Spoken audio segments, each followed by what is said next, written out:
I've probably processed 100 gallons of elderberries. I mean, a lot of elderberries. So how do you freeze them? This comes from a lot of experience.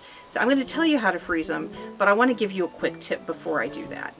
A lot of people spend a lot of time freezing their elderberries as round berries, little round berries, and there is a good way to do that if that's what you want.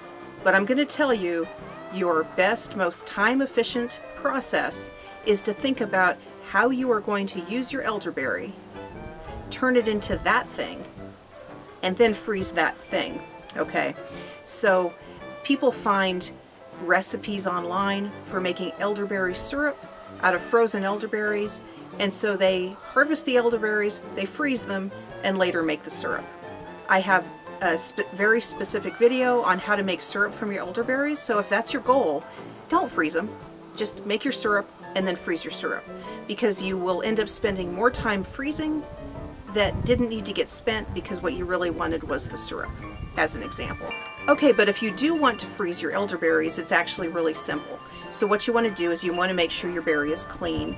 And so I would, after you have plucked your berries from the stem, I would put them in a water bath and let some of the stuff float to the top. I would strain it off, and then I would strain the berries out of the water and let them drain for a little bit, just to dry out a little bit. I'd probably swoosh them around a little bit a few times in a couple of hours just to let some of that moisture get out of there. And then I would tray freeze them. And so spread them out on a tray.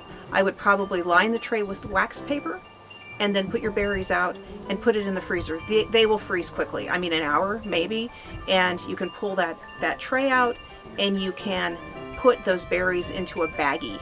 And then don't overfill your baggie. Just a nice baggie that will stack nicely. You know, if they're overfilled and puffy, they won't stack as well. So get just a nice flat baggie full of elderberries, and then it's full, and then move on to your next bag.